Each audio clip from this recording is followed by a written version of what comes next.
طيب، بقالي 10 ايام ما نزلتش فيديو. وبصراحه هي فتره كبيره قوي يعني على اللي انا كنت متخيله، بس ايه، امتحانات بقى وانشغالات وكده حتى الفيديو ده محدش هيتفرج عليه علشان برضو امتحانات وانشغالات وكده. وهي فتره بصراحه عاوز على كله يعني. لحد النهارده احنا كنا بنكتب اكواد، تحسها كده ايه، خرصه، ما لهاش صوت. احنا اللي كنا بنكتب متغيرات، واحنا اللي كنا بنحسب، واحنا اللي كنا بنقول الكمبيوتر بيعمل ايه بالظبط. بس النهارده باذن الله احنا هنغير الكلام ده كله. النهارده هنتعلم ازاي الكمبيوتر يسمع من المستخدم ويبعت للمستخدم هو عايز ايه، والمستخدم يرد عليه. هنتكلم طبعا عن هوية البيانات، وهنعمل برنامج تفاعلي كده حقيقي يتفاعل ما بين المستخدم والبرنامج الاتنين مع بعض.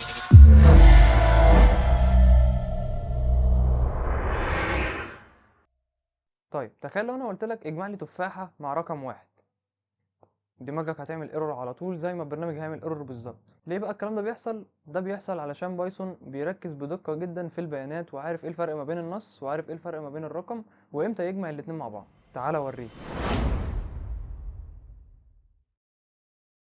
لو جينا كتبنا هنا برنت 1 زائد 5، هتطلع الناتج 6. طيب، بايثون بيشوف ارقام صحيحة اللي هي الانتجرز، علامة الزائد بيبقى معناها جمع، فالنتيجة هتبقى 6. طيب لو انا غيرتها وخليتها هنا برنت هلو، وكتبت هنا زير، اللي هيحصل هنا ايه، ان الكلمة هتطلع مع بعض هلو زير.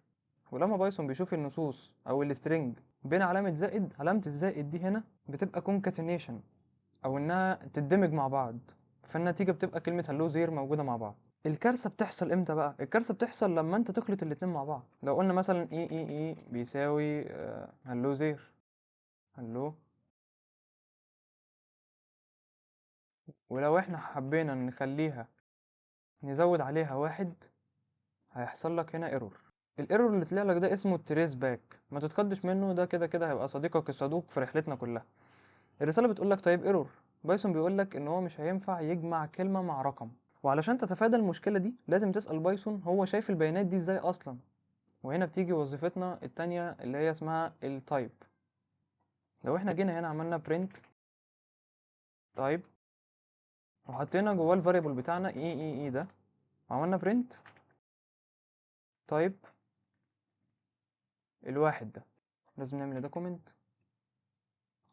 وندوس رن. هتبص هنا هتلاقيه طلع لك اول واحده اللي هو الاي ده سترينج، وتاني واحد ده انتجر، ما ينفعش ان هو يجمع الاتنين مع بعض. دلوقتي احنا فهمنا ان بايثون بيبقى دقيق جدا بين ان هو يفرق ما بين النص والارقام. ده كمان الدقه ما بتقفش هنا، ده الدقه كمان تقدر توصل ان هو يفرق ما بين الرقم اذا كان عدد صحيح او رقم عشري، انتجر او فلوت. فعندك مثلا ارقام صحيحه زي 1 2 3 4. شطور شطور. طب يلا سمع اول سورة قاف مثلا، ولا او عندك مثلا ارقام العشرية، 25.53، 12.92.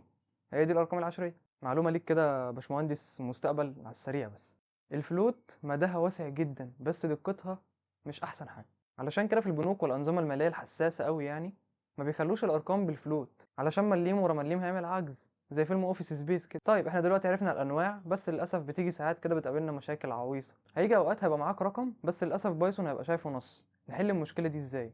هنحتاج حاجه مترجمه هيحول لنا الرقم، او هيحول لنا النص لرقم، او الرقم لنص. هو انت بتختار انت عايزه يحول ايه لايه.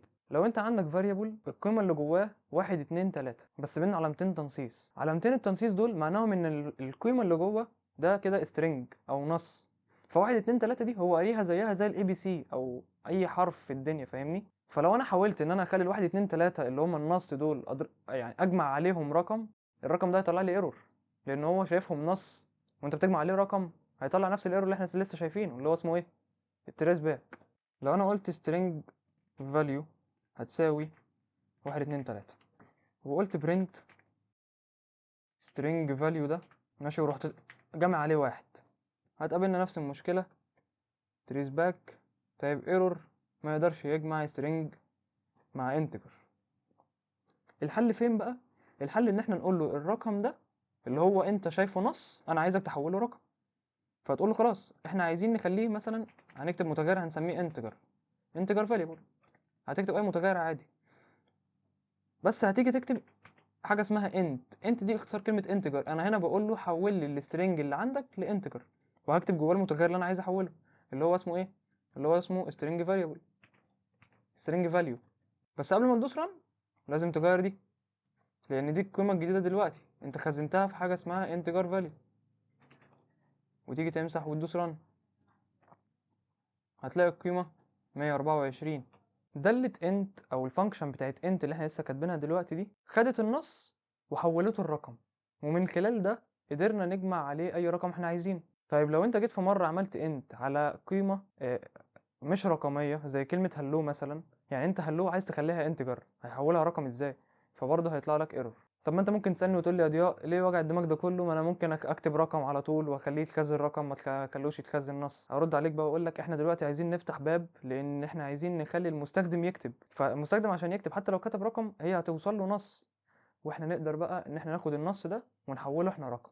علشان ما اشوقكش كتير يعني، دي اللحظه المنتظره، ازاي نخلي المستخدم يدخل بيانات. هنا بنستخدم فانكشن جديده اسمها input ان انت بتدخل حاجه للبرنامج، فاحنا هنخلي المستخدم يدخل لنا بيانات واحنا نرد عليه بيها، او نخلي البرنامج يرد عليه بيها.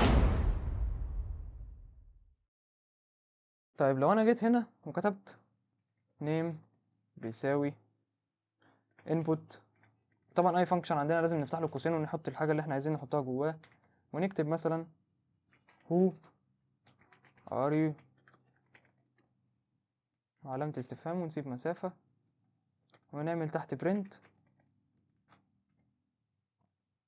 ونعمل هنا welcome name. انا هنا مش عايزك تحفظ الكود، انا هنا بوريك input بتعمل ايه. لو انا جيت دلوقتي دوست run هتلاقي البرنامج فاهم ما كتبش حاجة من بعد السطر الاولاني، هو اول ما بيلاقي كلمة input هو بيوقف البرنامج وقف، مش هينفذ ده. امتى ينفذ؟ لما input دي انت تعديها ازاي؟ بان انت ترد عليه who are you، هتقول له مثلا عبده، وتدوس انتر هتلاقيه بيقول لك ايه welcome عبده، رد عليك، عملت ذكاء اصطناعي دلوقتي. بس خلي بالك اي حاجه جايه من input بايثون بيعتبرها string او بمعناها نص، حتى لو انا جيت هنا كتبت رقم بايثون هيخرجها بانها نص. طيب تعالوا نعمل بقى ايه برنامج مشهور جدا في اوروبا، الدور الارضي عندهم اسمه 0 والدور الاولاني عندهم هو اللي فوقه، يعني لو انت في الدور الثالث بتوقيتنا هما بيسموه الدور الثاني. تعالى بقى نعمل برنامج بيحول الدور الاوروبي لرقم دور امريكي. لو انا كتبت مثلا input بيساوي input، وقلنا له ايه عشان ناخد الدور الاوروبي، وان احنا عايزين نحوله